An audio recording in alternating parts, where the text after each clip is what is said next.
If you're wondering whether the U.S. Secret Service failed in its duty to protect the U.S. presidential candidate Donald Trump, then you're probably right. And here's why. Firstly, the Secret Service is primarily responsible for providing security for presidential candidates ahead of general elections. However, at major campaign rallies they work alongside local law enforcement teams. While both teams are required to collaborate and provide support to each other, the Secret Service takes the lead. Secondly, during these rallies, the Secret Service typically has a team focused on securing the external perimeters using advanced equipment to identify long-range threats. So, the burning question is, how did this team miss the shooter on the rooftop? It becomes even more puzzling when there is video evidence that shows that attendees with their mobile phones spotted the shooter. So, with all their sophisticated equipment, why did the Secret Service fail to spot the shooter?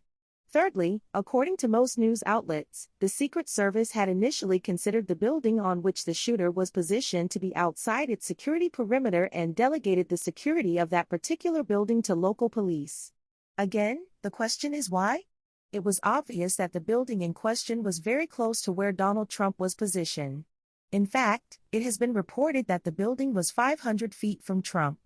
So, why did the Secret Service remove that particular building from its purview even though it was quite close to the location of the person they were supposed to be protecting?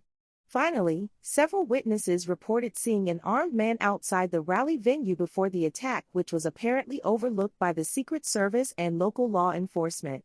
In an ideal situation, this crucial information should have been shared with all units including the Secret Service in order to locate and apprehend the individual. Unfortunately, no action was taken until it was too late. It is evident from these points that the Secret Service bears some responsibility for the security breach that ultimately resulted in the injury of presidential candidate Donald Trump.